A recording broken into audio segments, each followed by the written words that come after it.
Hey everybody, it's the Two Dads. We're back. Two Dads Review here. We are ready to wrap up one TV show and go on a break, hiatus on another TV show. And yeah, we're excited about one of those two. Well, actually, we're excited about one ending. That's for friggin' sure, right, Corey? Yeah, no, definitely glad one's over. And I mean, I'm not even mad that there's like a little break in Star Trek. You know, it was getting to the point though where I was like, all right, I gotta take process. I gotta take a step back a little bit. Like you guys threw a lot at me. Hold on, like I did. Maybe I am not prepared, for a full slate yet. Yeah, there's no way you're watching another episode the next week. There's too much to think about. To the point of like when I was watching the show the second time and taking the notes, I was like, I don't even know how long we're going to talk about this stuff because there's a lot of crap that happens in this episode and it's nuts. But before we get there, we have to review the last episode of this season of American Horror Story titled Cult. I can think of a better four-letter word to title this season, that's for sure. But it was rough. But before we get to that episode, we'll go over a couple of our, administrative stuff real fast. Just in case you didn't find us, you can always find us at twodadsview.com. There you can find links to all the great places you can hear us: Apple Podcasts, Google Play Music, Stitcher, TuneIn. You can also head over to the Two Dads Review YouTube channel where the podcast goes up as well. You only get to watch a title card. You don't get to watch our pretty faces. Sorry. You can also go over to the Two Dads Review subreddit. We post a link to the podcast there as well. Feel free to stir up a conversation or two on that side, and you can always find us tweeting away about fantastic shows and tweeting even worse at shows that we are really pissed off at the Two Dads Review Twitter account. And you can find us on Facebook and pretty much anywhere else. Yeah, and make sure you review us where you can, like us where you can, and share us to all your friends. We appreciate it. You guys make us grow every week, and we love it. Yeah, no, it's definitely a treat to do this, and I'm excited to do it every time we do it, so I'm thankful for everybody that keeps coming back and giving me a reason. I mean, I probably would keep doing it, but it's nice knowing that there's a solid amount that are just coming back, and we seem to find more and more people each time, and it's exciting. It's like anytime you give me an update, I'm like, ooh, cool, yeah, like, all right, I got like 4 more people that really like the way I sound. Awesome. We don't grow in those kind of numbers. We grow in nice small increments. It's very manageable. We don't let our excitement go to our heads. We're a grassroots group, man. Like we're gonna have a dedicated, like on the off chance we ever do make it big, we're gonna somehow figure out who like the dedicated 300 were, and we're gonna throw them a party. Exactly. Only those 300. And actually, a lot of stuff has happened since our last recording. This is going up a little bit late for 2 reasons. One, and that will also be why my voice doesn't sound as girly as it normally does, is I spent a day in Chicago at the Champions Classic watching my team Kentucky lose well to Kansas. So it wasn't like I expected them to get beat a lot worse than they did at that game, so I wasn't too upset. And I also got to sit for the first game, which was Duke versus Michigan State. And as a Kentucky fan, to be in an entire arena live while the entire arena boos Duke, like it was like sitting in a warm bath. It was just so nice and relaxing. And I had my I Still Hate Leitner shirt on. And I got so many kudos, and I got nods from guys at Duke who were like, "Yeah, you still do. We know you do. You probably do, man. 92, man. That stung. It was bad." And it's funny. It's funny, especially because that was so long ago. Like the nods I were getting were from like guys who were like 30 years my senior. They were like, "Yeah." And I'm like, but anybody who was younger than me, I'm 37, so probably in their 20s, they're like, "What Ladiner? What is that name? Like, Yeah, I don't even know who that is. The only reason they know that is because they watched like an ESPN special on Duke or something, like something in that. Like, that's the only way they know that. There's no way they have that much. It's too bad too. But anyways, that's why I'm a little bit raspier than normal. Maybe it'll sound better. Maybe start screaming every day before that we record the podcast. Who knows? Yeah, you just go out there and like huff a pack of cigarettes real quick, and like kick back a couple things of whiskey, chew on some nails, man, you'd be good to go. Yeah, well, I apologize by the end of this podcast if I've had enough bourbon to keep my vocal cords from bleeding. It may end up to be a very fun podcast by the end of this. So, we wanted to let you guys know. So, everybody, I know that you're wondering. Well, now that Star Trek is taking a break, and now that American Horror Story is over, thank Jesus, what is the Two Dads Review going to do? What are we going to cover? Well, Corey, what are we covering next week? I don't know. You don't know because you know why? Because I do the post editing, I do the scheduling, I just send you the meetings, don't I? Yeah, dude. Hold on. I got it all on my calendar. It's there. It's somewhere. I know it is. You can find it. We're doing Thor next week, even though it just dropped a couple weeks ago. You guys people who don't go right to the theaters, who are going to wait for it to come out on Netflix or gonna buy it when it comes out. You're gonna want to hear about it. You want to know about it. So next week we're gonna do our Thor review. We're gonna dive into the Marvel Cinematic Universe, and the week after. And then we got Justice League. Yeah, looking at his calendar. Because I'm on the right week of the calendar now. So Justice League, if it's if you're listening to the show, the day it drops, I'm pretty sure it's the day that Justice League comes out. So we'll do that for the following week. And then I believe the week after that, we're gonna try to hopefully watch all of The Punisher because it drops on Friday as well, the 17th of November. So it drops tomorrow as well. So we'll watch that over the next few weeks and we'll review it at the end. And then December becomes like Star Wars month. It's gonna be a little bit crazy. We may have a special guest for one podcast who has some dealings with the Star Wars world. Did I say Star Trek a minute ago? No, you said Star Wars. Oh, thank goodness. I don't know.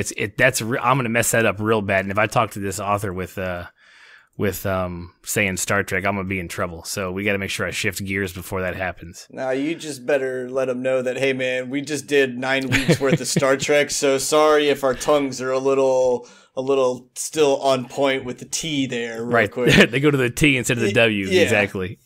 So we'll definitely review the Star Wars movie as soon as it drops. As soon as Last Jedi drops, we'll be reviewing that.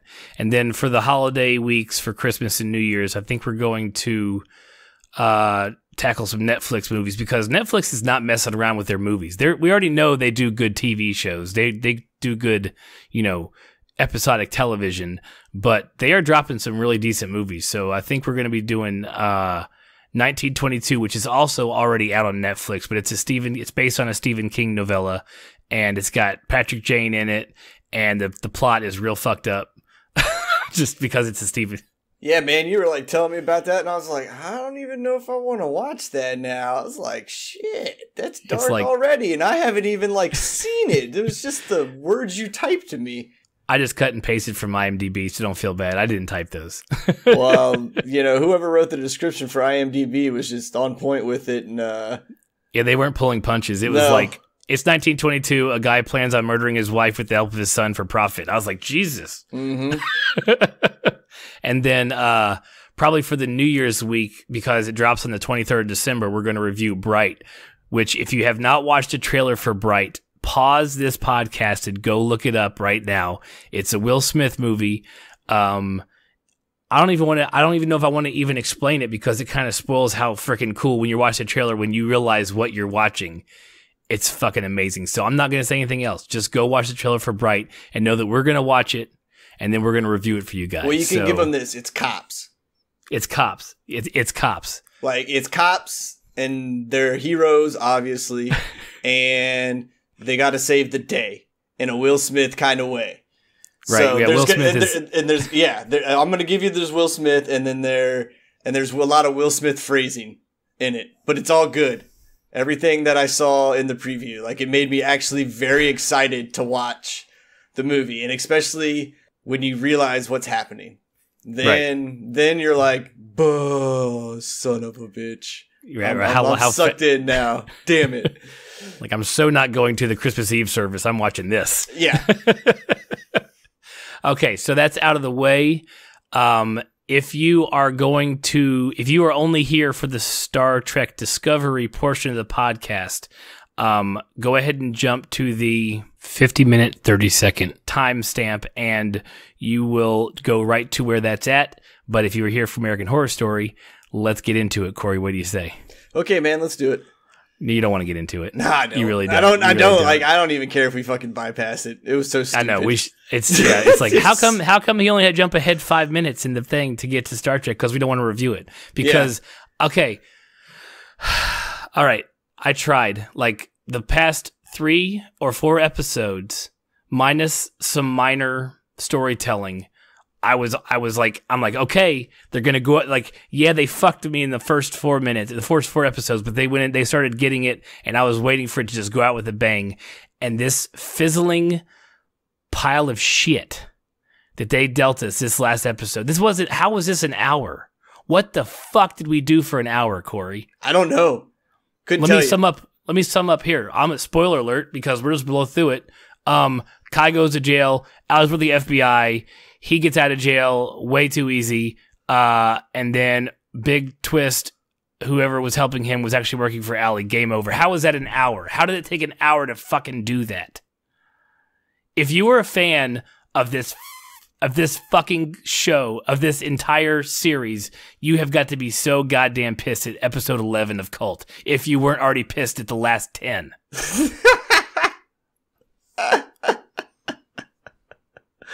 Oh man, I'm glad, because no one can see what I see right now, and this man is in pure pain. But no, it was a waste of time. That's what it was. It was a giant waste of time, and that's what bothers me, because there was fantastic acting happening in this, but the story just was utter trash. Right. And even when the episode kicked on, I was like, why the fuck's Kai in jail? Why? Yeah. Why would you? I was like, what the fuck did I just miss?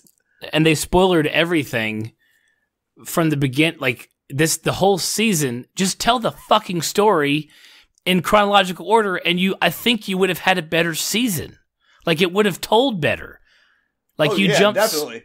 You jumped so far around in the timeline, and were trying to cover everything you were trying to cover in such an amount of time that you messed the whole thing up. And look, I know I'm armchair quarterbacking the writing process, and I don't know if this is this. I didn't do my fact checking, because we never do, because that's how the Two Dads Review rolls. I don't fact check shit, but I should go see if the writers for this season are the same crew. Memorial for them? Yeah, well, no, if it's the same crew, because look, here's what I want to believe, okay? Because there have been fantastic seasons of American Horror Story. There have been some okay seasons, and there's been a couple I haven't seen, but you've seen Hotel and you've seen Roanoke, and I know Roanoke is one of their lower ones, but it was still engaging television. Am I not correct? Yeah, but at least Roanoke was creepy. Yeah, exactly. like it had its own thing going for it. Right. But this just was like the dartboard was spinning and they were just chucking darts at whatever stuck. Well, let me get this part out that I was going to say a second ago. So I want to believe, and I've said this in way earlier podcasts, so all you who are hardcore listeners have heard me say this. I want to believe, because they had already been cleared for 3 more seasons, or at least 2, and they probably tacked on a third and said, wait, push your other 2 seasons you have planned aside. Now that Trump has won, you need to write this show. This seems to be a political season, and you need to focus on what America's going through and focus on the fear and the hatred and the hype that is happening right now and capitalize on it. And I want to think the execs came in from FX and said, look, do this. You have to do this. This is not an option. And you have a small, tiny window of time than you normally do to write. I want to believe that the other season, next season of American Horror Story, is already written, and they just had to file it away and pull it out to do it for this next coming season. I want to believe that the writers that do this show, if it's the same crew that's been doing it season in and season out, that they were forced to do this season and forced in a short amount of time to write it, because they only had from election day on to write it and then film it. I mean, if it was happening before then, because they were using, they couldn't even have written it because they were using scenes from the election win in the show. So they had to, like I said, I want to believe that that this was like, they were forced to do this. Yeah, probably. I mean, I could see how, some bigwig came in and was like, nope, this is how we're doing it. And they're politics is selling right now. What? Do it on politics. Yeah, because like every episode seemed to be like right on point with like a hotbed topic that just is like going on right now. Like I almost feel like the episodes were written like weekly. God, yeah, and because there's not a lot of CG that has to go in other than like blood splatter. They're not doing squibs. Like, yeah, there wasn't a lot of sets you had to build, and if it was sets, they were easy, homegrown American sets, a house, a stage, things like that are a restaurant that are real easy to even do location filming if you have to. And it's cheap if you do location filming. So they're like, yeah, we can write this and come in way under budget because we don't have to build an entire, we don't have to build an entire circus. We don't have to do this. We don't have to do that. It already exists. We just go film here. Yeah, that's true. Location filming is always cheaper than building the sets. I've watched enough stuff on this to know at least that. But it's even and to further prove the point you just said about the bigwig, what the bigwigs were saying, what could have said, is Allie sits there in one of her commercials during this episode and calls the Democratic Party a cult and calls the Republican Party a cult. Like, I feel like the exec came in and said, I don't care what you do, just at the end of it, call both parties cults and be done with it. You know what I'm saying? Yeah. There was no polish to anything. There was nothing. They could have covered this episode. They could have made the episode 10 an hour and a half and been done. Yeah. They could have made this 6 episodes. Yeah. They could have made this whole thing 6 episodes. Easily. Yeah, if you want to tell me a story like this, you should have just taken the time, because trust me, he's there for 4 years. If you had waited, you'd have a lot more material, to be completely honest. Mm-hmm. Yeah. Every day provides you with more material and more where the fuck am I living? What's going on right now? Yeah, like this, if you were going to write something about and make a very political one, you should have just basically wrote it after the 4 years of Trump's presidency or whenever he gets impeached or does something crazy. Like, I don't know, whenever his reign is over, right. Like, and if he threw it in another 4 years, well, then you know what? You got to wait it out. Or at least you could have at least waited. Like, if they had known how things were going to go and how things were going to be perceived and what was going to happen, they would have had way more material just to wait one season and let them write the show the way they needed to. Yeah, it was all too rushed and too scattered. It felt very rushed. And this is not a knock on the actors. We've said that from day one. You guys are fantastic. We love all of you. You do fantastic things with what you're given. We can't help what you've been given, though. Yeah. So Evan Peters can act his way, anywhere he wants, and he's fantastic. He can do anything you tell him to do. Just when it's shit, it's just like, sorry, I can't get behind it. Yeah. When just what he's doing or the scenes he's acting out or just don't make sense. Like, I'm like, the dude is acting his life out of him right now, but I'm so confused or I'm so disappointed with the way the story's written that I just don't care. Right. I completely agree. And I tried to watch the season finale last night when I got back from Chicago and fell asleep. So I had to watch it again today just because I'm like, I had to watch it to review it. So here it is.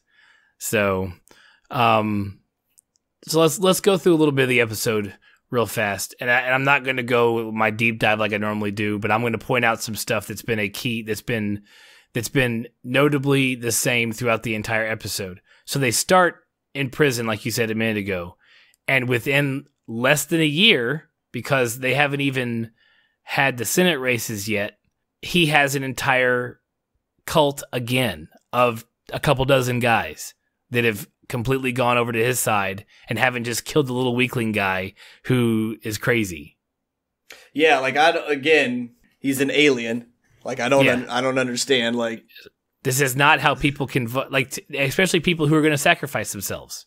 Yeah, man. And stand there. Yeah, and stand there. So when the two guys lure him in the bathroom to kick the shit out of him, and you realize one of them is a cult member, and he turns on him on the other guy that was attacking Kai, and then lets Kai jab him in the throat with a fucking shiv willingly. It's like that's not the kind of stuff you cultivate in months.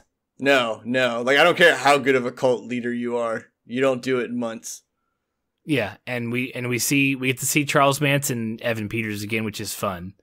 But that was just it was cool because the guy they picked, the giant redheaded dude, like Evan Peters, the actor, was behind him, and like you couldn't tell he was there. He was just like, "Hey, here's Manson." It's like he just popped out from behind him.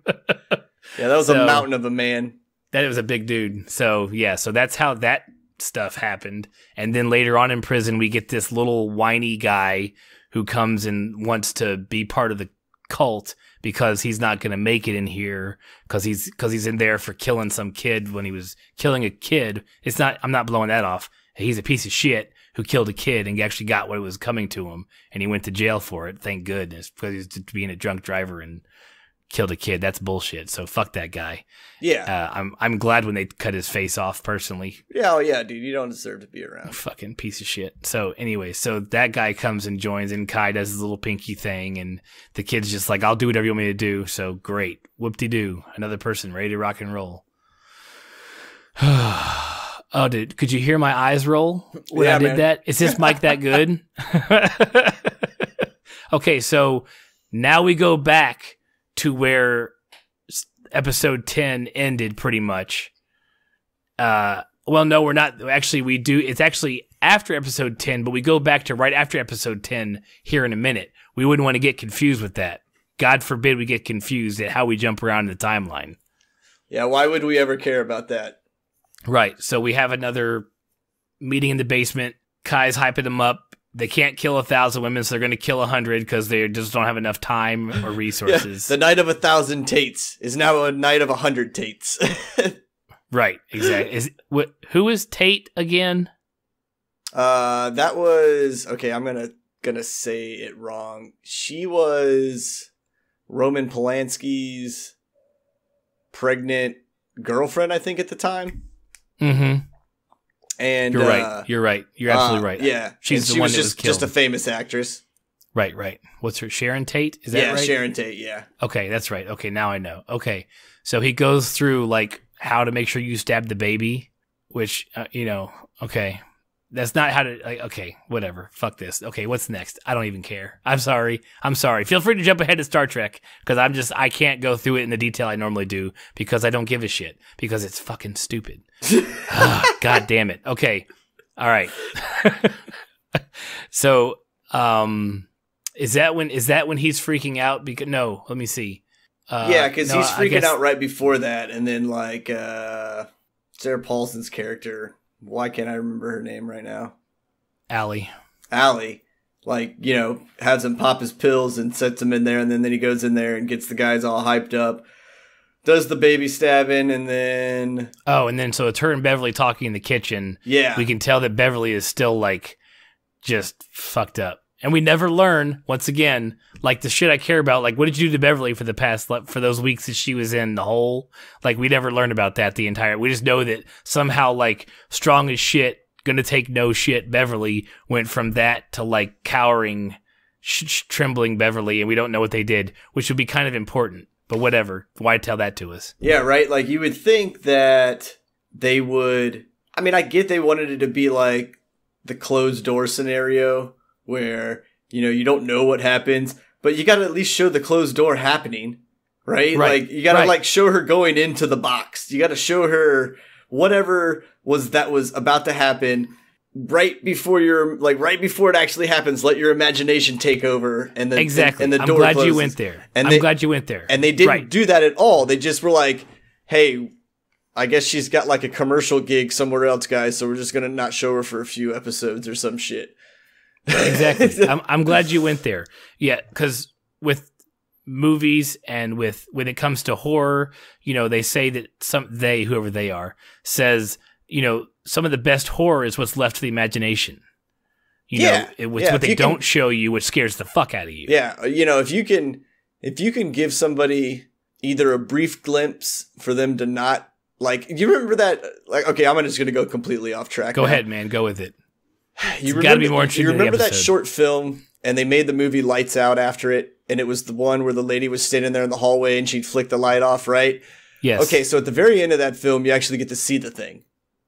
Right. But it is flicked so briefly that it is creepy. But when you actually pause it on that scene and look at the thing, the more you look at it, like the more silly it actually becomes, because it's such an exaggerated face. But when it's just glimpsed at you quickly and you're going, oh shit, that thing was standing down at the end of the hallway. Nope, fuck that. But then if you like look at it long enough, you go, oh, I would just punch that little thing in the face. That thing's stupid, like. But they didn't do that with the show at all. No, they didn't give you, or at least with Beverly's character, like they didn't even try. Right.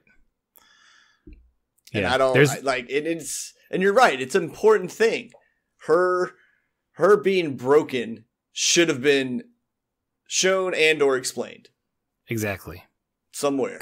Completely agree. It wouldn't even take that long. Like you said, show me the room, show me something in the room that would make me go, I wonder what they're going to do with that, and then close the door. And then I can think about it forever, and I'm great. Yeah, yeah. And it doesn't make sense either, too, because you would think that with this being such a political version of American Horror Story, right? Like, one of the things that made American Horror Story kind of intriguing is they left a lot of loose ends. But when you're doing something so supernatural, or you're doing something so insane like an asylum, or crazy like you could leave loose ends. Like there was ghost in there, and there was these other things. So you can leave loose ends because you've opened the world up to a paranormal surroundings, Well, you kept everything in the real world and you made it a cult, but then the things you chose to leave as loose endings were key elements to the series. Right. And then you showed me things I didn't care about seeing over and over again. Yeah, that only needed to be explained one time. Right. And and quite honestly, if you missed it, oh well, because it wasn't key to any part of the show. Right. So true. I'm done. Okay, you done? No. Like I said, let's jump through this. So, and not to mention, Broken Beverly is trying to get Allie to please stab me. End this. So whatever was done to her, she's ready, like, just kill me. Like, I don't want to be around.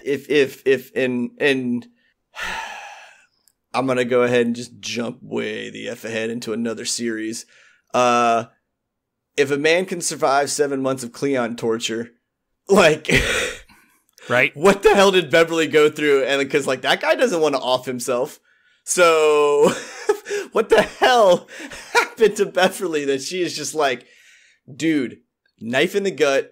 Don't even care if it's painful. Twist it. Right. Let's just get this over with. We don't know. And yeah, so Kai, like Allie finally reveals to Kai what happened with Speedwagon. So we see the scene right after episode 10 cut off. We see that she's like, who are you? Are you a cop? Are you a Fed? What are you doing? And he's like, no, I'm this. They caught me with a whole bunch of pills and they said, do this. And they didn't realize that he was there to follow the doctor, because they thought the doctor, the psychiatrist, was writing faulty scripts or whatever or something. They weren't even going after Kai. Yeah. He didn't know that he was going to end up being part of a cult. Right. And then he got into this thing and they were like, no, you go ahead and stay in that and get us that deal. We didn't even know. Now we know. And then she's like, she's so cold. She's like, so the feds you're not working with the feds don't know. It's just the cops. And that's not a transmitter. Great. Let me stab you in the fucking chest. Yeah. She's like, bam, bam, bam. Yeah, dude, I didn't see that coming. I actually went, oh, Damn. Yeah, and his reaction was pretty good acting there on his part. It was pretty intense. But yeah. So it was, so that's what happens. And then she goes back inside. She tells Kai that it was Speedwagon, or it's the end of her telling him about Speedwagon. He killed his sister for nothing. He's broke down, and she's like, you've got to keep on with the night of 100 Tates, blah, blah, blah. And then she runs outside to get snacks. And, and she goes in the FBI truck and says, go now. And then they break in, they shoot all the guys in blue, and they all keep diving in front of Kai, like one after another to protect their divine leader. Fucking stupid. So, and then Beverly gets to shoot one of the guys in blue, which, if we're going to wrap up a plot that we never saw, I'm going to call him her main torturer, because she kind of has a little bit of a weight lifted off of her after this episode, like after this part, Yeah, she's a like, little bit. All I had to do was hang on, Allie. You were right. Yeah, I'm okay now. Right. So I'm gonna say in the plot they didn't tell us, because why tell us that part? He was her main torturer, and she got to pop him. So good for you, Beverly. Let's wrap your plot. So good for her. Yeah, so that was the FBI part. Great. Which, of course, honestly, you could really have stopped the show at that point. Okay, he got it. He got his. He's going to jail. Big deal. Like, they could have been like, okay, roll credits. But we have to throw in this twist. Yeah, and then you also had to see Kai go over, like, full-blown woman-hating, like, insanity that they were like, this needs to happen. And I was like, look, I get it, man. There's an insane time going on where apparently everybody that you thought was cool in the world is some kind of sexual deviant in some way, shape, or form that's famous now, and you needed to really, like, that's why I said, like, I feel like these episodes were written weekly. Like, I was just like, this episode is such on point with the whole female, male, not balanced well, and now there's the uproar and the turmoil and everything that's going on, and it all is justified and it all deserves to happen. I'm not knocking that, but it was just like the writers threw it in there just because. Like, I didn't feel like when he said, you just need to get in the kitchen and make me a sandwich, or whatever, like, I was like, why the fuck did that line need to be there? Like, that's not, if you're really trying to make him a female hating thing, like, the guy's a cult leader. Like, he's not, I know he's supposed to be crazy, but I don't think he's going to say something so fucking cheesy, right? Like, there's 100,000 things you could have written to make that statement. That would have been much better used, right? Like, if you're trying to nail that point home, don't make me a sandwich is not it. Yeah, that don't do it with such a cheesy. I don't know. Maybe that was the point of it. Maybe that was just because it's something so stupid that men say that they're like, even a brilliant mind is an idiot, is going to say these dumb things because they're so ignorant. I don't know. Maybe that's the deeper meaning to it, and I just now realized it. Yeah, let's not pretend that there is some deeper fucking meaning to what he said. I hope, we didn't get hate tweeted for like the 4 weeks that we showed this show, so No, I mean, everything I was live tweeting during the show, I got positive remarks, or people liked it. Like, I mean, but most of my stuff was just like, like when you saw Beverly, like, I was like, Jesus Christ, Beverly's just suffering from depression right now. Like, it was just very obvious things. Like, I wasn't sitting there going, oh, yep, here's the most negative thing you can see right now. Da da da da da da. Yeah, I usually try to have fun with the show when I'm live tweeting it. Yeah, true. I did not get to do it from the Two Dads Review account, so I was just retweeting yours like during the basketball game. I was like retweet during the game. Like I was like not watching it live. Sorry, the one episode, which is fine, completely fine. I'm glad I didn't make my schedule around this episode. Oh yeah, dude. Yeah, I think like here's like one of the tweets that I got, like, this guy was like, the end was garbage, The whole feminist shit is fucking cringe. It ruined the whole episode for me. I was like, God damn, dude. Hey, give the guy a shout out. What's his name? Oh, this is Drift J240. Nice. So like he definitely We agree with you, Drift J240. Yeah, he wasn't feeling that at all. And like I don't think the feminist thing was cringe. I think the way they tried to portray it was cringe. Like I don't think they did a very good job of it. But I'm not a woman, man, so I don't go through that daily shit. I don't. Like, I have no idea, right. No understanding of it, like, whatsoever. And I'm not even going to try to pretend to.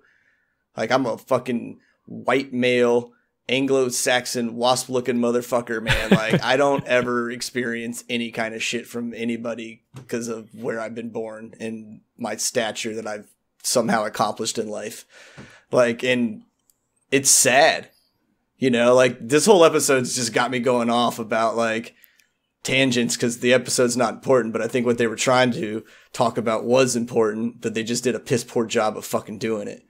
Agreed. And especially the time, what's going on right now in the news, it's really poignant because there's a lot of really strong women coming out and naming their harassers, their abusers, their, you know, all this stuff, the hashtag Me Too stuff that's going on right now. And, you know, since we don't get political on this show, I'm gonna make this statement because I thought about it this afternoon and I was like, I need to figure out how to say this right. But with all the accusations in Washington and with that's happening, you know, to major people in the political, you know, arena, do you think to all the people who voted for Trump, did you know that you know, he kept talking about draining the swamp, but all it really takes to drain the swamp is a couple of strong women. Yeah, dude, like, because those guys are never going to get elected again. No. You're fucking done. No, dude, like all it takes is for anybody that's ever been assaulted by an assailant in any way, shape, or form is just to speak up and right. Keep speaking up and keep speaking up and keep speaking up until someone listens. And I know that probably is easier said than done. And there's a defeated attitude that eventually tries to take over because no one's listening to your plight. But don't ever stop talking. Like, don't ever stop speaking out about things that aren't right. Holler till somebody hears you. Yeah, seriously. And watching this stuff happen is inspiring because I have two daughters. It's inspiring to see this kind of stuff happen. To see that you know, we live in a time that is so amazing because every person, sometimes it's a pain in the ass that every person has a voice, but when it's used correctly and when it's used to better humanity and to point fingers at the shitbags and the fucking losers in this world, then I love it. I love that the every man, the every woman, the every person can have a voice now when back in the day they couldn't. Nobody knew who you were. No one cared who you were. And now you can be heard. And yeah, now that you can have an outlet through Twitter or Facebook or anything where you can directly connect to that person, you know, like, okay, that's cool. No one was listening to me 10 years ago, but you know what? Or no one was listening to me 20 years ago or 30 years ago. Someone's listening now. Right. And you need to speak up and it needs to be said. And if it was just yesterday, speak up.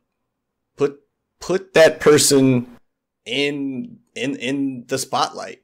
Make them figure out what the hell's going on. You know, make everybody question what's happening.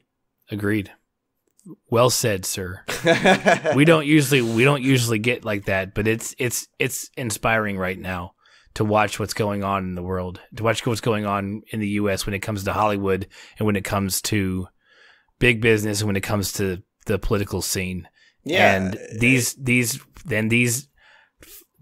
men, and it is men. It's not me being sexist against my own sex. It's fucking men who think they can do whatever they want to and say what they want to say.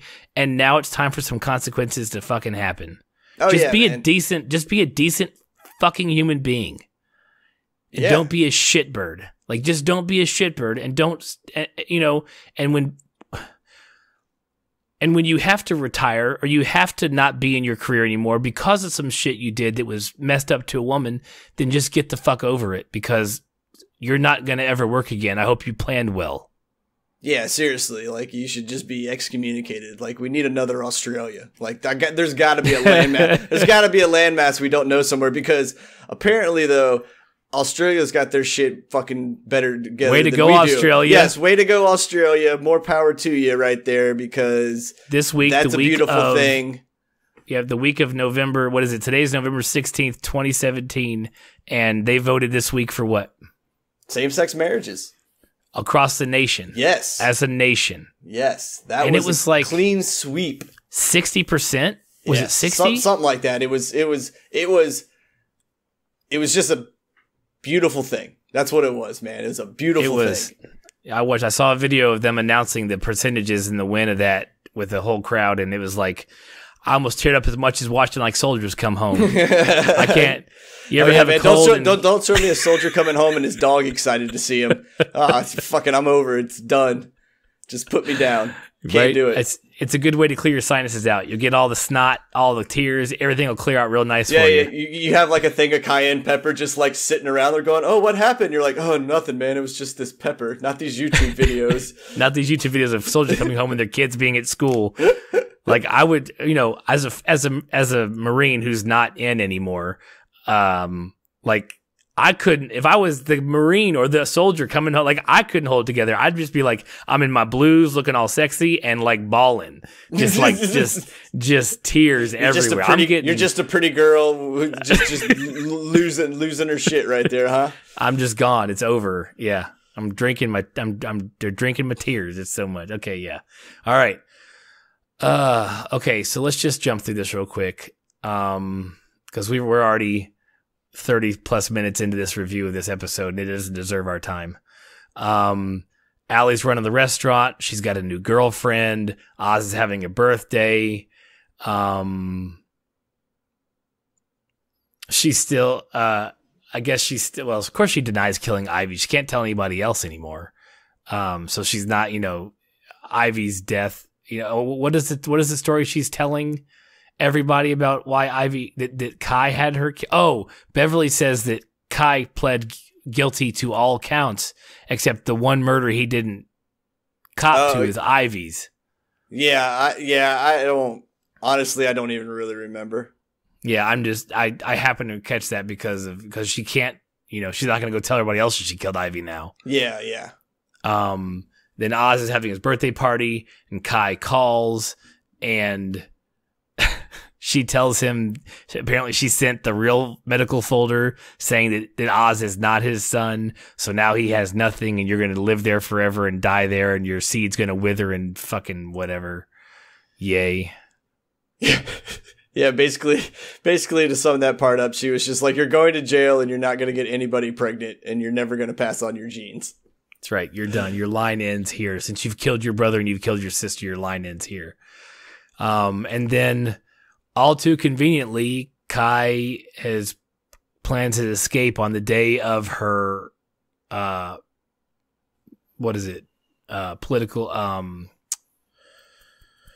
debate. Yes, with the other guy. I guess on the phone she tells him that she's running for his seat as well. Or no, she announces it. I don't know. Whatever. Who cares? He's even more pissed off because she's running for his. That's my seat. Yes. You know that he's running for. So douchebaggy kid killing drunk guy. He comes into the laundry room and then Kai shivs him and tears his face off. Beverly tells Allie before the debate starts that, hey, Kai's body is too mangled, you know, do you still want to, you know, but he's been found dead, which, you know, Beverly's only telling us because she's like, it's a little bit fishy. Mm-hmm. And she's like, do you still want to go on with this? She's like, yes, I do. Cause she already knows everything that's happening. And so, yeah, they're starting to debate and she stands up to the senator when he's trying to mansplain to her and step over her. He did it. He just pretty much, you know, I think, the scene there between the two of them is they were trying to show what Hillary Clinton should have done during the debate. One of the big criticisms in real life political criticisms, that she was too nice to him during the debate to Trump. Yeah, and I think they were trying to say, this is what you should have done, and she told the guy to sit the fuck down, pretty much. Yeah. Oh, because she said you make. I did okay. While you and I make fun of snowflakes all the time, I did kind of have to kind of clap a little bit. She's like, I may be a snowflake, but a billion of us make a blizzard. And I was like, all right, girl, that's cool. That's cool. Way to go. Whatever works for me.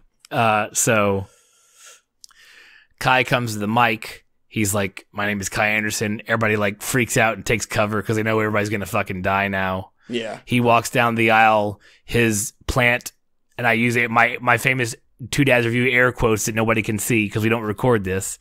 His plant hands him the gun, and he goes to the stage. He makes his sandwich comments and screams at her a whole bunch of times, pulls the trigger, and it just goes click. And then he turns and looks at, what is her name? I'll give her credit. Gloria is the name of the guard, and he turns to her and she just smiles, and then Beverly blows his brains out, and that's all of the debate. Yep. By the way, so Beverly got arrested at the. Did we ever know why Beverly got out after the original? I mean, I guess the story. Because I mean, she did kill a guy. They said she was a victim. I mean, she did kill a guy. Yeah. But I guess if Kai copped to all of the murders himself and took all the credit, then she's not on the hook for any of the murders that happened as the clown crew. Yeah, so she was just considered a victim, especially the way she looked, man. With her like she was so destroyed that no one would have believed that she was doing that free willing. Right. And then the final scene, Allie tucks Oz into bed. He's like, "Are you in charge now?" She's like, "Of course I am." Or whatever she says to him. Oz is cool. I'm glad we got to see him one more time because that kid did a really good job this season. Like, the actor did a great job. It was nice we got to see him, one more scene before the end of the show. And then she puts on a green hood and it fades to black. Yep. That's it. We're just shaking our heads. Okay, so what does this tell us? Nothing. Corey. She's part of the scum crew. I guess she's the new heir. Yeah, since she killed. Well, I mean, you do kill what you keep what you kill, right? Yeah. Basically. So she gets the scum crew. So this is pretty much American Horror Story crossed with Pitch Black. Yeah, you keep what you kill. So she now runs Valerie Solanas' scum crew, and she's going to. So all of her stuff that's supposed to be empowering to women is going too far, and so she's not good either. And we're supposed to be disturbed by that, but honestly, we're just glad it's over. Yeah, no, I'm really glad this season's done. Like, I stuck it out because of the show, right? And I've had enough of it. I can't. We will hesitate next season. Maybe we'll pick something else to review next season. Yeah, I mean, I'll definitely. We're gonna watch it. I know I'm definitely still gonna watch it, but like now I don't want to talk about it. Like now I'm worried that if I pick it and we tell people, it's gonna be another one, and I'm just gonna be like, God damn it, why did I do this to myself? Fool me once, shame on you. Fool me twice, shame on me. Yeah, right. Yeah. I'll tell you what. There's 2 seasons left that they've been. I'm sure that we know of. So we probably won't do American Horror Story this season, this following season. But if it's really good, maybe we'll hope they had time to write a good last season, and we'll review the finale season of American Horror Story on Two Dads Review a couple years from now. That's fine. That's a future planning right there. Yeah, man. I'm a forward thinker. What else are we gonna do? That's true. Got no other plans. We have kids. We can't do anything anyways. All right. So I think that wraps it up. That does. I'm gonna call it. I'm not even gonna ask for final thoughts. If you have final thoughts about this, if you think that we missed anything, if you thought that there's a bigger picture that we didn't see, please tweet at me. I just please. I would love to have a fantastic conversation. If you're scared to tweet at us, you can write us to email to twodadsreview@gmail.com. Feel free to write us there. I'll respond to you. I don't care. I will talk to you about this show until I'm green in the face. But I tried because these people are making money. They're just getting through in life. The writers, the producers, the directors, the actors. They're just trying to, just a squirrel trying to get a nut, man. But damn it. Damn it. I can't like it. I can't. I tried. Like, there was like 3 good episodes in this 11 episode season. If that. It is. Okay. We're done. Thank you, American Horror Story. We stuck you through the end. We stuck all the way through. We did it for you guys. We love you guys, but we're glad to say goodbye for the next year. So thank you very much. Much needed break. Thank you for that. Much needed break. And we will be right back after a quick drink and bathroom break for Star Trek Discovery mid-season finale. And I'm going to be so stoked. It's great. I can't wait. Be right back. All right, guys. Okay, back to it. Star Trek Discovery, Episode 9, mid-season break. Also not the break before they build you or after they build you. It was before week 8.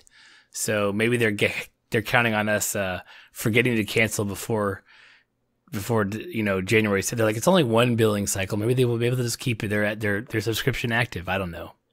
Yeah. I feel like you're in the minority with like the people who are going to cancel their subscription. I'm pretty sure they'll just find another all access show to watch for 1 week. Or just pay the extra $6 for the month of December and not care because January 7th is coming quicker than we think. Yeah. So yeah, I may be the minority. I'm not the only one though. I have seen a few things on the old internets. So I believe you. I believe you. There's always more than one of something. But all the billing aside, and the fact that I can talk about a show that I love right now, for all of you who jumped to this timestamp instead of listening to American Horror Story, it actually may require a listen just because we were very entertaining at our hatred of how the season turned out in the long run. So maybe jump back and listen to that when you're done with this, but please do stay on for this one because there's so much to talk about. There's so much to talk about, Corey. I don't know, man. I think there's not. It was a good episode, but I don't know, the way you're talking about it. Like, part of me is like, what the hell did you see that I didn't see? I mean, I know there's always an hour's worth of material to talk about, but like, to me, it was still a pretty straightforward episode.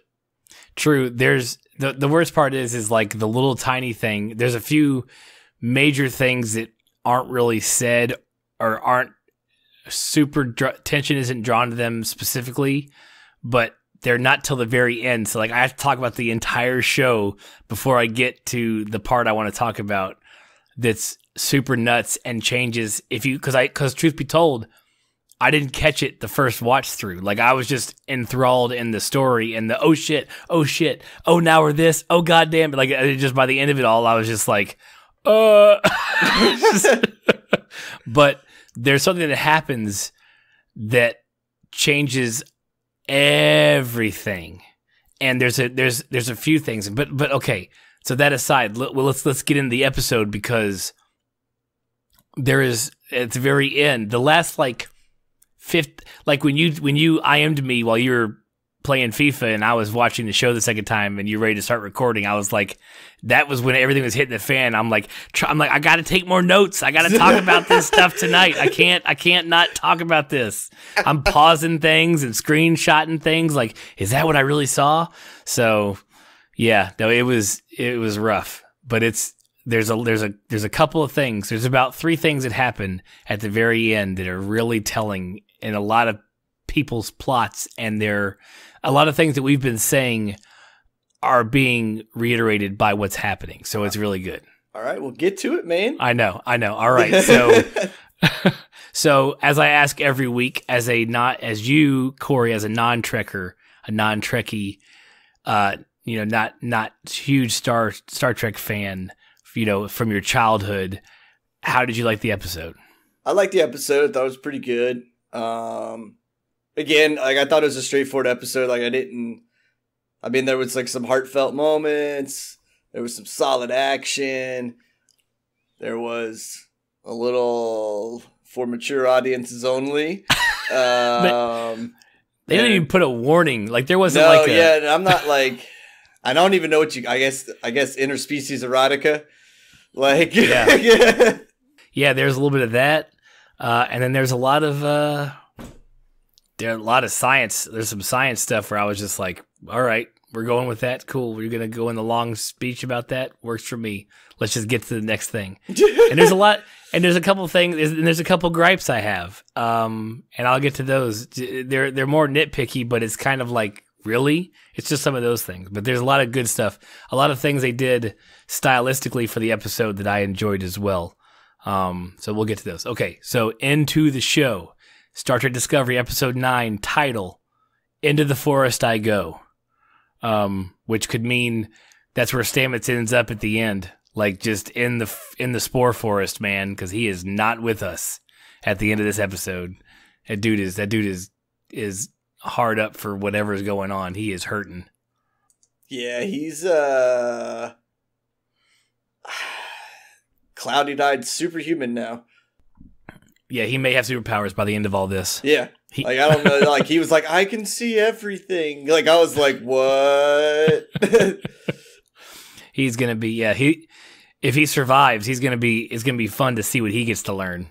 Because I don't know if we're going to get back to where they know the rest of the season.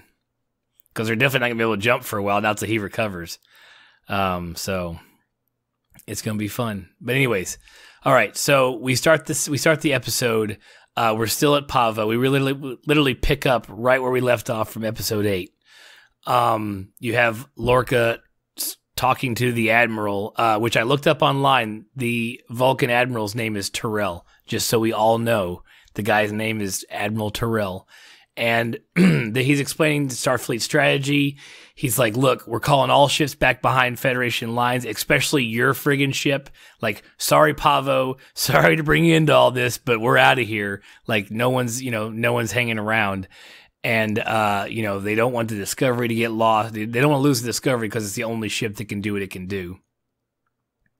Lorca is arguing. Lorca always, for this entire episode, argues any reason to not go back to a starbase. Oh, yeah. He's like, I'm not going home. Like, don't make me stop doing what I know how to do. Like, that's what he's born to do. Right. And he also knows, like, as soon as I get back, you're all taking the ship from me. Yeah. There's no way. The number of times I've disobeyed, if just you, Vulcan Admiral, I'm not getting the ship back when I come home. So I'm not coming home. And he even tells him, so he even goes as far as to say, you're ordering me to run from a fight? So it's like, we know, Lorca, you're a war captain, bro. You're not running from anything. But the Admiral stays strong, and he's like, get back to Starbase 46 immediately. So Lorca goes, warp 5 to Starbase 46. Like, I'm not jumping. Like, because the guy tells him to jump, and he's like, I'll just warp back. Thank you very much. Yeah. He's like, so by the way, I'm going to come quickly, but I'm going to come the slow version of quickly. Right. Light speed is only warp 5, not jumping, not instantaneous. Sorry, bro. And so this part was actually kind of cool because, he's like, okay, they expect us in 3 hours. So, he does say, there's a line he says, he goes, if you plan on disobeying a direct order, it's best not to advertise the fact. So he's like, we've got 3 hours to figure out some way to protect Pavo and fight the Klingons. So they shoot off into warp, which I do enjoy the special effects, like the visuals they do. So like as he's starting on this big, mission to figure out how to save, how to mess with the cloaking device and how to use Pavo for what it's good for.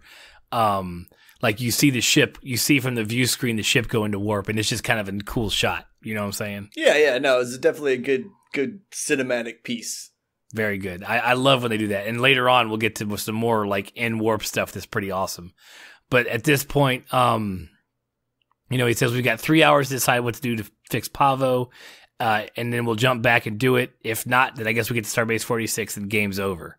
So he pulls Stamets aside. He's like, I heard, you're having some problems, like.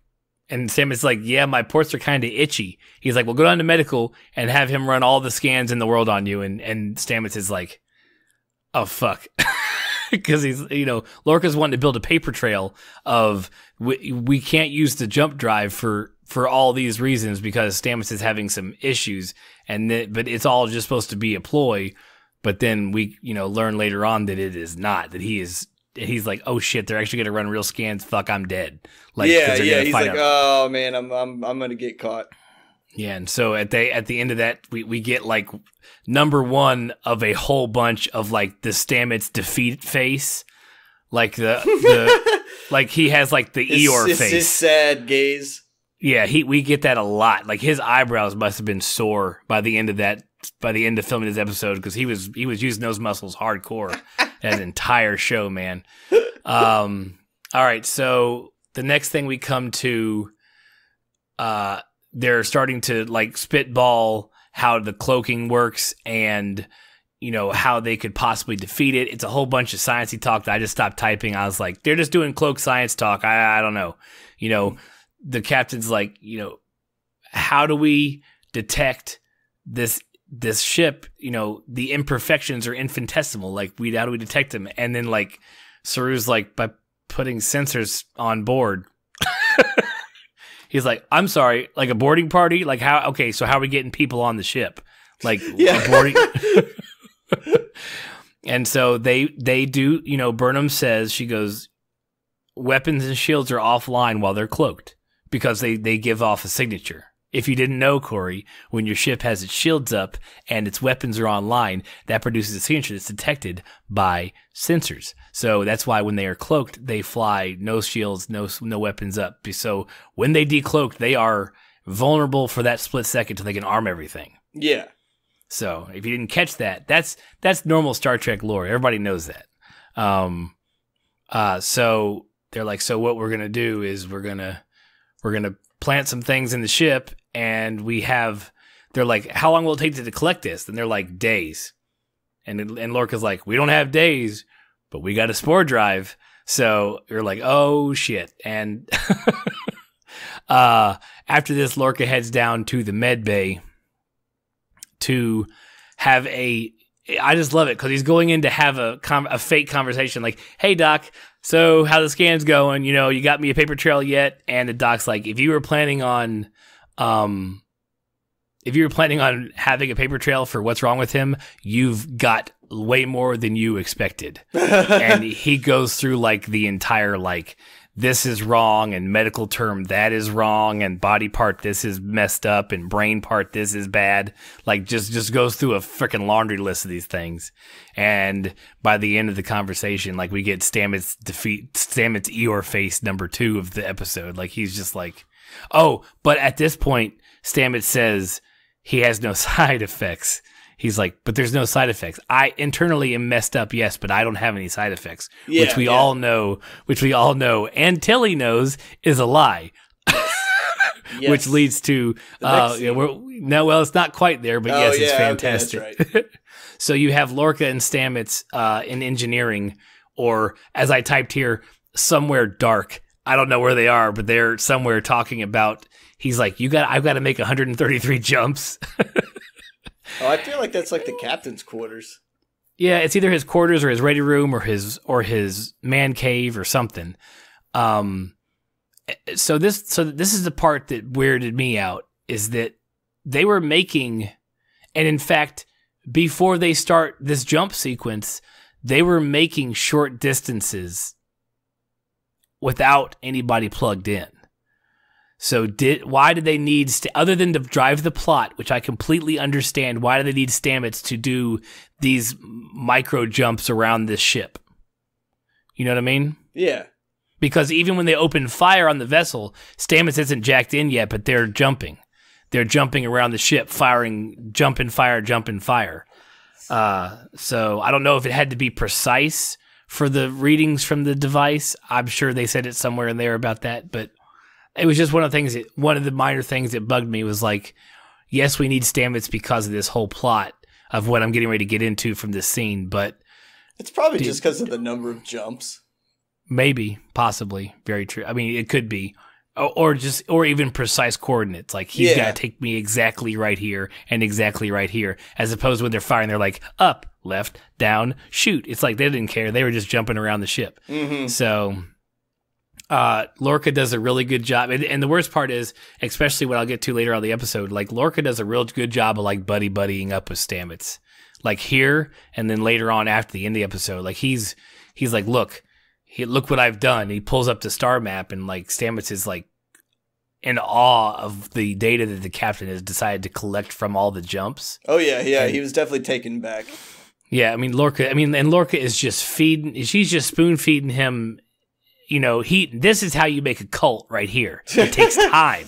It takes time because it took a long time for Commander What's-Her-Name, who got killed by the tardigrade episodes ago, to be anything, anytime, anything you want, Captain. Like the line she said, like when they were standing in the man cave. Yeah. You know, so Lorca, this is how hey, American Horror Story writers, this is how you build a cult because this guy's got it down. He's like, you know, he tells Stamets, you're not just a scientist, you're an explorer. You could have stayed in a lab back on Earth, but you're on a ship and you're doing this stuff. So he's just milking this guy. And, you know, he shows the accumulation of all the jumps, and this is where Stamets is like, you know, you're showing what could possibly be parallel universes, and you're showing where if with enough data collection, we could determine the right coordinates to hit these parallel universes. Yeah. Which is exactly where we end up at the end of this episode, in case anybody didn't realize that and didn't read the spoilers for next episode. For like, you know, we knew we were going to a mirror universe because Jonathan Frakes leaked that shit a few weeks ago. But this is how they do it, and the way they bring us to it is very cool. So Lorca ends it with like, we got to win this war, and then we're exploring all of it, baby. Like we're doing all of it. We're going to parallel universes, and you're taking us there. And he's like, and Stamets is just, I mean, he's drooling. He's eating every last word of it up. Hey, he's like, man, I will, whatever you want, man. I am all for this. Yeah. So back on the bridge, Lorca's like, all right, Tyler, I need you to make a boarding party. You, one other person, you know, let's go. And he's like, I want my girlfriend to go. And Lorca's like, fuck no. Yeah, he put the brakes on that real quick. No, too dangerous. No. And then she gives this like long-winded, you're not utilizing you're not utilizing all the things you have at hand, and by that you're not going to win the war. Yeah, she was like, you're basically being illogical right now. I'm going to use the Vulcan side of me to, you know, teach you a lesson here, school you a little bit. Right, and she does it in front of the entire bridge crew. They all are like turning in their chairs like, whoop, what's this girl doing? Like, go ahead. Yep. What's the mutineer doing? Like, ooh, it's happening again. Yeah. So we know that. So then we jump to engineering. Well, we're kind of jumping back and forth between engineering and the bridge. So in engineering, Stamets is prepping to go into the spore drive. We know Culber is there, his lover, mate, husband, whatever they are, and he's letting him monitor him while he's in. As they're like getting set up, Tilly's like, "Oh, I'm so glad he finally told you about the side effects." Yeah. And like the look that Stamets shoots her, and she's like, "Oh my god, I'm so sorry." I love how she actually mouthed it. I'm sorry. That was so gross. Yeah, I actually just mouthed it. Yeah. Oh god. Later on, it was fantastic. She had very little of this episode, but it was classic. It was classic Tilly. And I love her to death. I have a huge crush on her. It's really bad. Yeah, you do. Yep, I have it for her bad. So after she spills the beans, we get, you know, Stamets Eeyore face number 3, where he's just like we get it the whole episode. I marked them all down. And then Lorca, I was hoping that somebody had written it down on like IMDb, but they didn't. Lorca's pep talk that he gives the crew over the intercom. Yeah, that was a solid one. Solid Captain Pep Talk. If you didn't feel a little better about yourself or like were motivated to go do something after that, something's wrong with you. Yeah, I mean, it was just, and it was along the lines of, you're going to be telling he doesn't say grandkids, but he should have. You're going to be telling your grandkids where you were, that you were the one that saved the Pavans from the Klingons. And, oh, wait, someone wrote it down. I pulled it up on Memory Alpha. Guys, if you don't go to Memory Alpha, which is pretty much the Star Trek Wikipedia, it does a pretty good job. But let me read it to you real quick. I'll read you his speech. We are about to face the most difficult challenge we have ever attempted. Today, we stare down the bow of the Ship of the Dead, the very same ship that took thousands of our own at the Battle of the Binary Stars. When I took command of this vessel, you were a crew of polite scientists. Now I look at you. You are fierce warriors all. No other Federation vessel would have a chance of pulling this off. Just us. Because, mark my words, you will look back proudly and tell the world you were there the day the U.S. Discovery saved Pavo and ended the Klingon War. Sorry, I was getting all teary-eyed. I know. No, it's great. Pause accepted. Yeah, it was great. It was great. Great writing. It was fantastic. It was a great captain speech.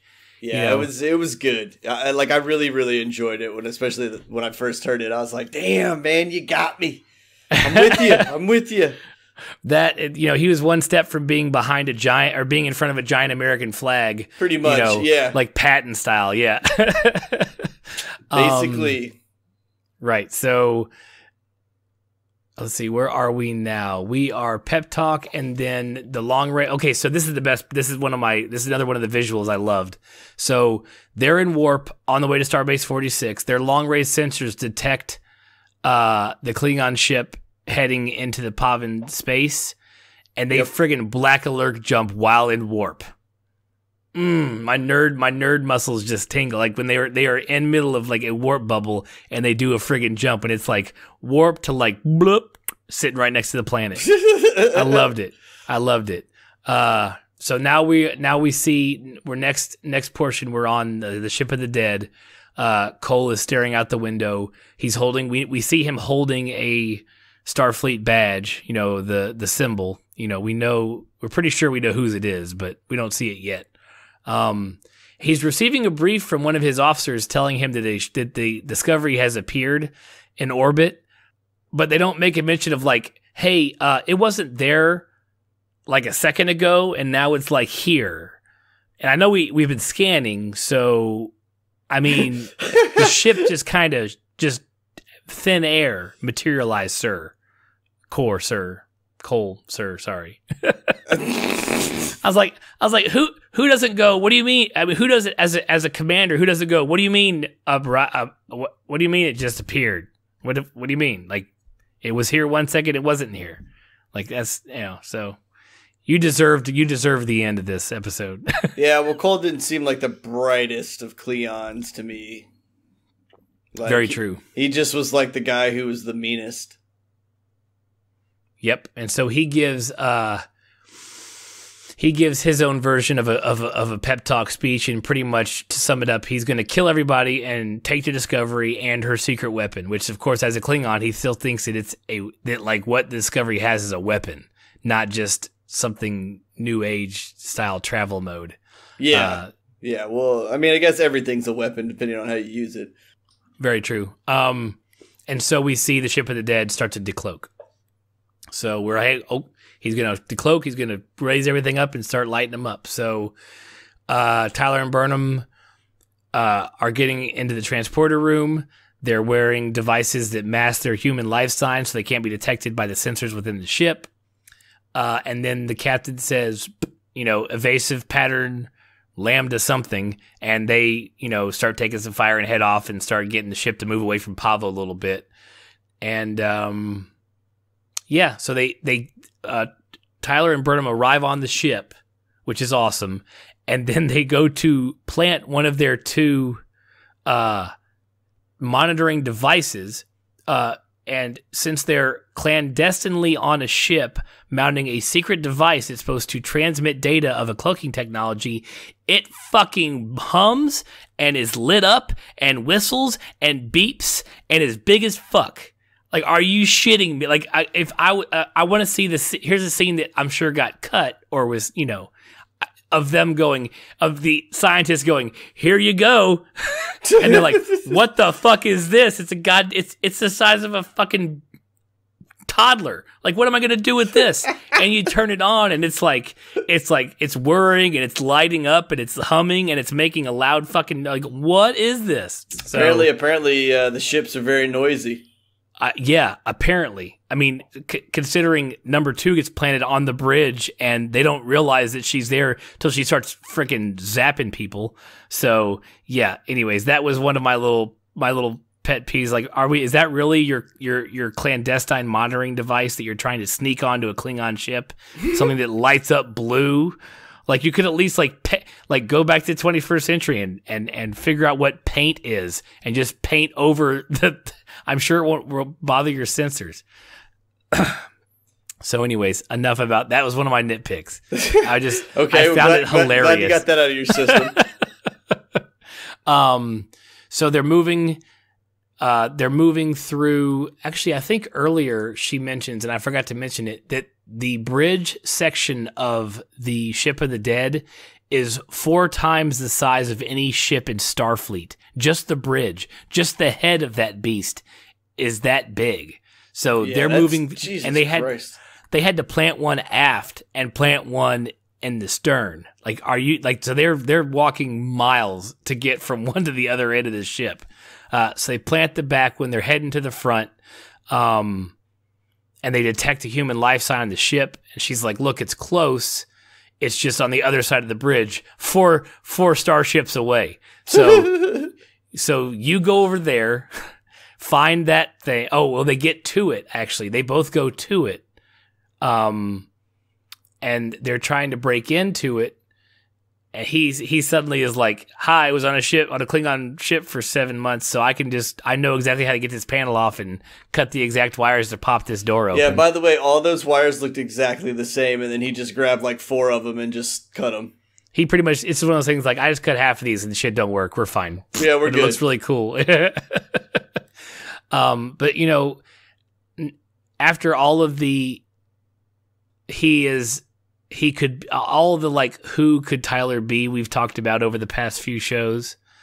There's so much that's pointing at him being it's a misdirect. Everything with that dude is a misdirect.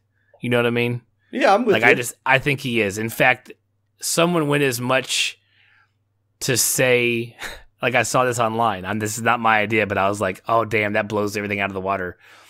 That we see Lorca being tortured, and then Lorca's back in the prison cell, but he doesn't seem like he's too worse for wear. So what if Lorca is as opposed to Tyler? Like, Tyler is doing so much that makes him look like he is somebody else that it is not him. So it's someone else. So who could it be? And they're saying it could be Lorca. That's just one of the theories that's out there right now. Nah. No way. Yeah, I know, right? At the end of it all, it won't be anybody. But I don't know. I'm still kind of on the planted subconscious agent thing. I'm still on that a little bit, especially because when he talks to L'Rell later on in the episode, which we'll get to, there's a little bit of weird shit she says to him. So I don't know. So let's see what happens. Okay. They find the Admiral Cornwell. She can't feel her legs, so apparently when L'Rell smashed her into the thing, she was, she broke her back, so she's paralyzed from the legs down at least. And as Burnham is working with her and briefing her on the mission, even when she says, Captain Lorca, you see Cornwell's eyes, like, they don't light up as much as like, oh yeah, oh shit, But I mean, I guess she knew because Burnham was there. So I don't know. Yeah. She definitely knows. Well, she also knows that they weren't sent to rescue her. Oh yeah, definitely. But I mean, Lorca had no reason to think that she would be on that ship, anyways. Well, yeah. No one knows where she's at. Right. To jump through this, so L'Rell is also there, and Tyler's like standing guard as Burnham's briefing the Admiral and working on her, and then L'Rell comes out of the shadows and Tyler starts to lose it bad. And to the point where he freezes so much that Burnham has to drop L'Rell with a stun shot as opposed to Tyler. And he collapses and they bring him over near the Admiral. She's being a psychiatrist as a trade. She knows she's like, look, I've seen PTSD cases before and this is classic. You know, Burnham's like, he was on a Klingon torture ship for 7 months. So the Admiral pretty much just kicks into like, I'll just treat this guy. I'll do a session while you head off. Go do what you got to do. Yeah, she's like, I got this. Don't worry. I'll fix him up real quick. Oh, and she was legitimately scared. She's like, you're leaving me? She's like, I have to. Like, I've got to complete this mission, but I'm coming back. All of us are going home. I did tweet when I was watching this. I appreciate, as a veteran, and I know a lot of buddies who have some PTSD, I do appreciate what they're trying to do with him. And I was wondering, there was rumor of this coming earlier on in the show, like way earlier, even maybe before the show started, that they were going to deal with some PTSD stuff. And I do appreciate, I feel like from everything I've seen and read that the way the Admiral was speaking about it and the way she was talking to him, was pretty legit to how things happen these days. Like when they're, you know, dealing with PTSD cases, you know, they weren't just writing fluffy words for her to say. She was doing what they end up doing sometimes, in their sessions. So I give them credit. It's yeah, they nice put a nice see. real life touch to it. Very much so. And it, you know, it's good to see. So Burnham makes it to the bridge. She plants number 2 of the loud ass devices. Everything syncs up. On the Discovery bridge, Saru says we're starting to receive all the information. We're starting to receive the signal from the transmitters, and so it's Black Alert time. Well, it's Black Alert time, but it's this is the jab before the right that follows. So this is when they start doing the multi. They jump, they fire, they jump, they fire, they jump, they fire, and that was pretty sweet visual. Yeah, that was cool as shit. Like, that was awesome watching it spin around and be like, pew, pew, pew. Like, it was all over the place. It was sweet. And it was cool seeing it from the Ship of the Dead's bridge, too. Like, they were showing it. You're watching it pop in, pop out, go somewhere else. Yeah, it was nice having, like, the different views of it. And I do also like how they're using the universal translator. Like, when she pops it open and you can hear it translating what he's saying through the comm device. And so when he says, go ahead, and he takes the bait and he cloaks the ship, and you can see her smirk like, yeah, cloak that ship, because now it's really time. Yeah, she got real excited. She was like, it's working. Right. So he cloaks the ship, and then they're preparing for the multi-jump, and Stamets is in engineering. Stamets looks at Culber and he's like, I love you. And then they crank into the 133 jumps that they have to do, which is pretty insane. Yeah. And Stamets is not looking good. He's looking a little sweaty.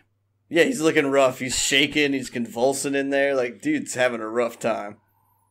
Right, and then we get a quick shot of the Admiral trying to talk Tyler out of the PTSD episode he's having.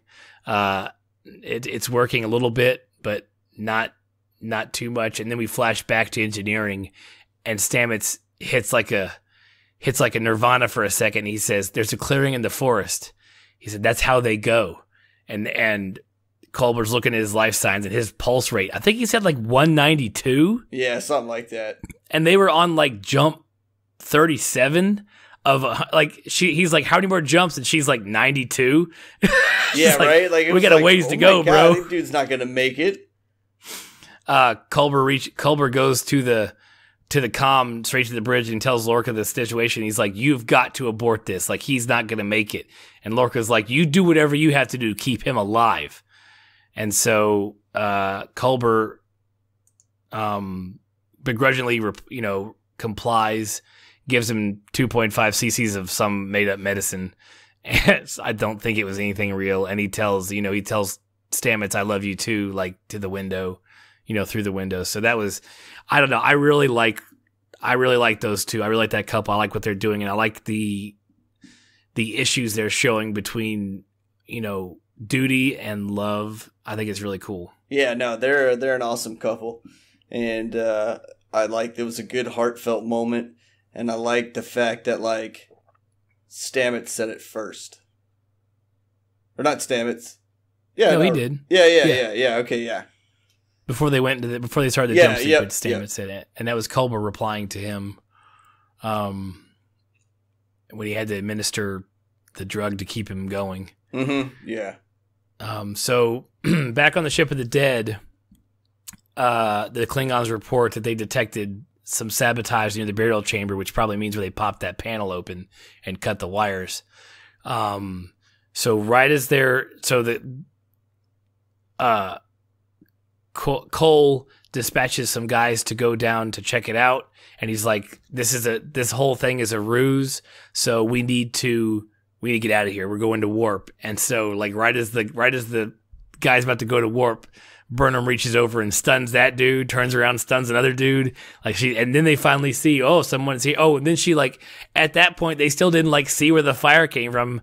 They hear her talking, and they hear the translator translating for him. And he's like, who is that? He's like, Klingon. And she reveals herself from her really good hiding place. Yeah. Out in the open behind a pillar.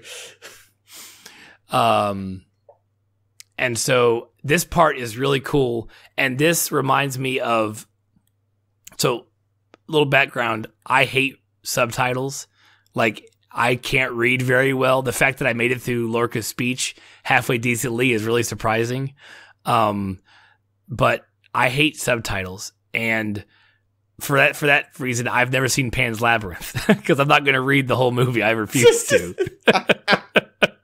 So, I'm really conscious of when they do something in storytelling to make me stop having to read. A good example is, Antonio Banderas was in a movie. I think it was called The 13th Warrior. Does that sound right? Do you know what I'm talking about? Yeah. Okay, I know what you're talking about, where they start off in a language and then they transition it to English. Like the TV show Vikings does that. Right. Where they'll say something and it'll be in, Norwegian or Swedish or something like that. And then as the conversation progresses, after they both say whatever they need to say in that language, the next words come out are English. Right. And so in 13th Warrior, you're watching him learn the language. And as they're talking, you hear the language, then it mixes in with English, and then it goes, and you hear more and more English words until they're speaking English, and he replies in English, and they're all like, what? Yeah. Another good example is Hunt for Red October. They start in German, and they zoom in on the character's mouth, and then they zoom back out and they speak in English. And then the rest of the whole movie is in English. But it's they wanted to make sure you knew this is what's going on, but now we're going to put this in English for you so we're not having to type this shit out. Yeah. So I really appreciate throughout time the way they've made me stop having to read while I'm watching my shows, watching my stories. So at some point, you don't even realize that you stopped reading, because he's like, who's that speaking Klingon? But he's speaking Klingon because the translator says the same words to her. And then it finally, she just puts it down, and they're both speaking English, but what you really know in real life, Two Dads Review air quotes, in real life, she's hearing him through the communicator and he's hearing her through the communicator, but they're speaking their own language. Fucking beautiful. Loved it. That was great at best. One of the best parts of the show. I had to stop reading. I was like, yes. So after that long explanation, very cool. She's glancing at the Starfleet badge he's holding, and he goes, "Oh, I see. This means something to you." And he's like, "It's really good for me to pick my teeth with." And she's like, "You took who that belongs to. You don't deserve to have it." And she says something about it's not honorable for you to have it. And he goes, "What would you know about honor?" And she goes, "What would you know about it? You're on a ship that you did. That's not yours. That you took." And it was like, oh, Yeah, what would you know? Because I killed him. Like, damn. Yeah, she's like, you weren't even here for the Battle of the Binary Stars. You weren't here when Takuvima fell. And he goes, how would you know that? She goes, because I'm the one that dropped him. She's like, I killed him. And he orders his men to capture her. And she's like, you need to prove that you're worthy to capture me. And I was like, damn, that's balls. Like, that's just balls. Like, you don't get to take me till you prove that you deserve to take me captive. So she's like, let's fucking fight. Yeah, basically throws her that weird ass dagger and is like, let's get it on. Yeah, and so he tosses her a dagger and he's like, I accept your challenge, human. And yeah, they go at it. Great fight too. Fantastic fight between the two of them. And the whole time this fight's happening, remember the translator's still translating the conversation. Absolutely. And so we find out during the fight, they cut away and we've finished our 133 jumps. So Stamets is alive.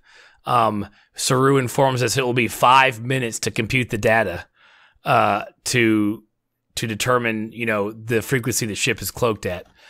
So we get more fight, I guess 5 minutes of it, because at that point the calculations are complete and Lorca's like, bring him home. They call Tyler. They call over the communicators all at once. Tyler's like, "Hey, it's me, and I have Admiral Cordwell Hiller." And Lorca's like, "What?" Yeah. Oh. So he's like, "It's me," and then myself and the Admiral, they go, "We'll grab you first." So they go to transport him out, and L'Rell wakes up, snatches onto to Tyler at the last second, and all three of them transport out. Which is horribly dangerous in a transporter beam. I'm just saying. Like, she could have left half of herself at the ship. I'm just put that out there. That's not something you want to jump in the middle of. So, and then they go to, and then you hear the communicator chirping and say, Burnham, you're, prepare to transport. And he said, and then then of course, during that, which the translator didn't translate for him because it wasn't part of the translation. He says, is this victory to be mine so easily? And she goes, no, it's not. And neither is this. And she snatches the badge off him and just takes a fucking header off the railing, and they beam her out in midair, which was fantastic. Yeah, that was pretty sweet. I was like, oh shit, she's falling. No, she's not. And then everybody's home. They report who they transported back. Lorca's like, oh, good, a captive. Who gives a shit? And then they have the stuff. And then I wrote this down. I wrote it, cool guys look at explosions, as opposed to the cool guys don't look at explosions song that's on YouTube. Yeah. Like, not only do they do that, we're going to do our fucking shots in my eyes first. Yeah, little Visine to the eyeball before, and he was like, lock on photon torpedoes and fire. And he didn't dim the screen. He didn't do anything. He wanted to make sure that this is the end of his pep talk. He's like, I want you all to see what you have done. You have bested the enemy. And as the ship is exploding, Burnham and Tyler come onto the bridge, and this is where they try to throw us a little bit of a curveball. Burnham and Tyler come on the bridge in slow motion. Like, Lorca does like then he does like a badass walkout like during the explosion, and like looks Burnham in the face and like just catches her eye and just walks off. But during that slow motion scene, Tyler sees the Klingon ship exploding, and the emotion on his face that he shows and doesn't match what's happening. He's almost like I don't know what they're trying to do, but it was almost like, oh no, my ship is gone. Okay, just give me a second. Okay, it's one of those. He looks at it, and the look of defeat on his face. He then turns around and leaves the bridge without saying anything to anybody. And as Burnham's watching the ship explode at the end, she turns and realizes that Tyler is gone. So it probably means nothing, but he doesn't react like, yeah, fucking dead Klingons, sweet. He has this like defeated look, and he heads off to his room. That we find out because she goes and sees him in a little bit. I don't know. They're trying to. like I said, I think he is a complete. He's just a honeypot. We're just supposed to look at him and the real danger is somewhere else. But I don't know. It was just interesting the way he left the bridge. So in the ready, so Lorca left to go to his ready room, which is off to that side of the bridge, and he is being briefed by Admiral Terrell. We learned that the Admiral Cordwell has already been transferred back to Starbase 88. She's undergoing surgery, is expected to make a full recovery. Lorca has handed off all the information about the Klingon cloak to the Federation, to Starfleet, for them to disperse to the rest of the ships, so they could see these, they could find these Klingon ships. And we also find out that the Klingon fleet is advancing on the Federation space because they're like, oh, we got to do something now. And then something funny happens. And the only reason I know this is because of my dealing with the Marine Corps and being in the Marine Corps and all that good stuff. So they offer, so the Admiral at the very end tells him, your actions have not gone unnoticed. And with that, Starfleet wants to present you with the Legion of Honor, a medal. And the Admiral, even after all the stuff that Lorca has done, is like, and I can't wait to present it to you personally myself. Now, that may sound nice, but the Legion of Honor sounds a whole lot like a medal in the Marine Corps and maybe other services called the Legion of Merit. And the Legion of Merit is given usually to a service officer who is retiring. Like, you don't usually get that in the middle of you get that on the way out the door because you've done your 30, you've done your 20, you've done your 25 or whatever, and you're on the way out. So the way the Vulcan Admiral said that, he's like, I can't wait to give this to you because it means you're out. You know what I'm saying? Yeah. And it goes with, with him talking about Cornwell recovering, we're guessing she's probably said, you need to get him back here and take his ship from him. Like, if she got to say any words, those are the ones that she said to somebody. Yeah, definitely. And even Lorca's face when he says Legion of Merit or Legion of Honor, he's like, shit. It's like, oh, great. Yeah, he wasn't excited about it in the least. Yeah, he wasn't like, oh, what? Friggin' Bronze Star? Sweet. Silver Star? Great. No, he was like, Legion of Honor? Damn it. So if they are trying to go with that kind of thing, it's very subtle because it's, not a lot of civilians would know that. But, you got somebody who's not necessarily a civilian on this podcast, so that may be part of it. And it does lead to what we see in a few minutes. So we get a quick scene with Tyler and Burnham in his room, and she's trying to determine what happened.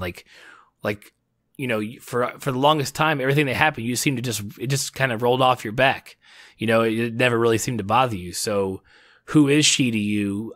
And he goes through a lot of the stuff that you hear veterans talk about. I made it. Like, I'm not like the other guys. The other guys who didn't make it. I made it. Now I want to make a life of what of surviving.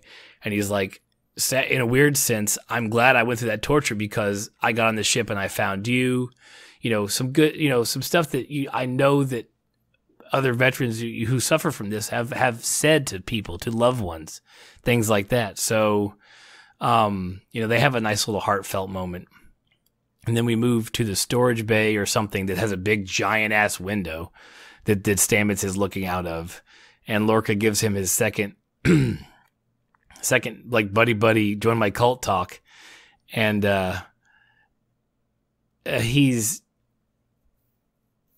first he's like, they should give you the medal. Cause he's like, I definitely don't want it. And he's like, I don't, we'll warp back to the starbase. Don't worry about it. We'll be fine. He's like, and Stamets like, no, because Lorca's like leading him to it, with everything he said this whole episode. And Stamets like, no, one more jump to get everybody back to safety. And then I'll never jump again. Or I won't, one more jump. And then the captain's like, okay, well, I appreciate it. And he's like, no. One more jump and that's it. Like, I'm done. Like, I'm not doing anymore. I'm going back to Starfleet and I'm getting them to poke and prod me to figure out what's going on with me when I'm doing these things. Yeah, so he was like, I'm out. I'm gonna go get fixed. Right. This is it. This is the last spore drive jump we're ever going to do in a long, long time. And this is the turning point for Lorca. And I'm not sure if he had made the decision that he does later on in the episode, later on here in a few minutes.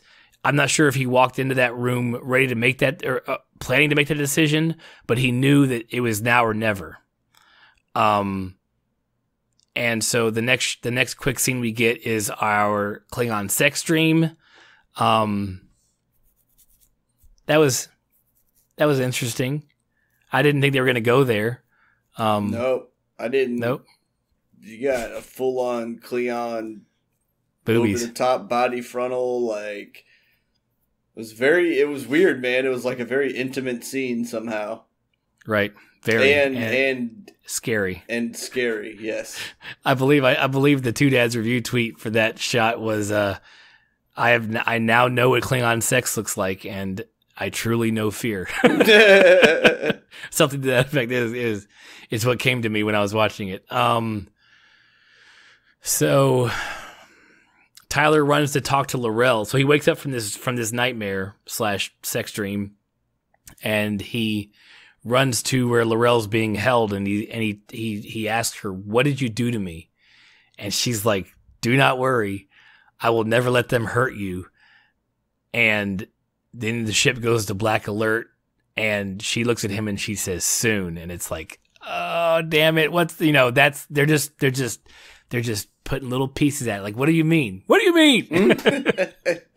She's like, "Give it to me now. I want it now.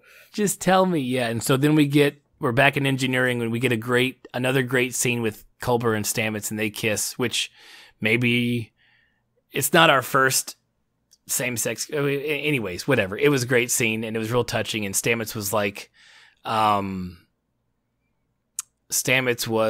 he's like, "There's this great moon off of whatever that has some Caecilian opera, and they're doing this show, and I want to take you there right after," which is literally like the oldest trope just behind, "It's my last day on the force, kid, and you're just a rookie, and I'm retiring tomorrow, and nothing's going to happen to me as a cop." Like, it's like that. It's like, well, nothing good can happen now. So the next shot we see, and this is very important, this is what I've been building to this entire episode, and I did not see this the first time, and I didn't see it till someone posted a screenshot on one of the Star Trek Facebook pages. You see Lorca in the captain's chair. You see him pull up the screen, the little screen on the arm, and he goes into the panel to punch in the coordinates or whatever, and you see all the previous jumps from their 133, and then you see a yellow line that says Lorca override. And he overrides wherever they were going to go, and he puts in a different code. Oh, okay. And but you saw that yellow line. I didn't even notice it, but someone paused it and screenshotted it, and I watched it this time, and I was like, yep, it's exactly what he did. He friggin' overrided it and overrode it. Proper English on this show only.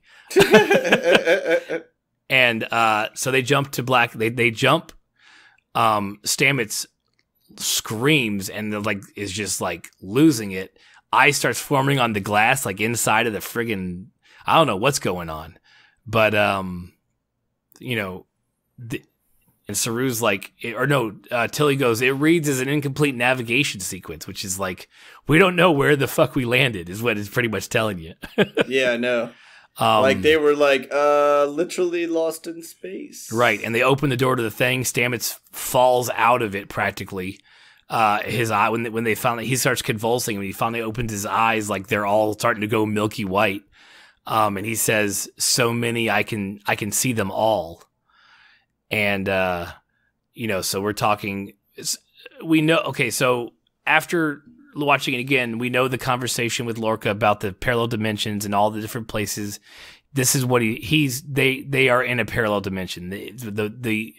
With the 133 jumps that they had to do to determine the Klingon ship's information, he also had enough jumps to build the data to finally get the coordinates for one of the alternate dimensions from his big star map that he showed Stamets.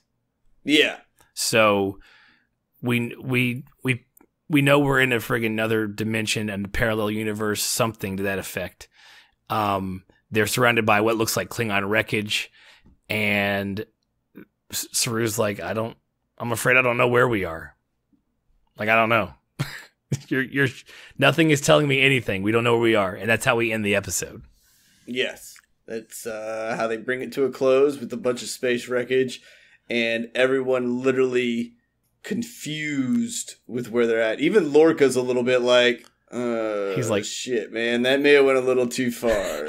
Like, retirement doesn't seem so bad now. Yeah. But it's definitely one of those hindsight's 2020 moments. But all in all, it was a great episode. Oh, fantastic. And honestly, if you didn't watch it again, watch it a second time, because a lot of things show up when you watch these shows again. Oh, yeah, definitely. Like, I don't know if I will because I'm lazy, but there'll probably be a certain point where I'll go back and I'll watch them again. You know, like I'll probably start over at 1 and just kind of watch them, like maybe with Mouse to see if she likes them. Mm-hmm.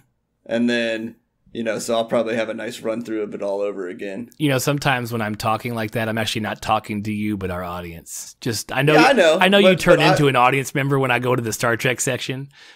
You're like, I probably was like, I wasn't really talking to you. I was talking to them. Well, I just assume if it's going through that microphone, it's meant for me, and it's meant for me only, and me to reply to. Well, I can't argue with you there, but it has been a great trip this first half of this season, and I actually welcome the break a little bit because I'm with you. I need to process a little bit of what they've showed us in 9 episodes.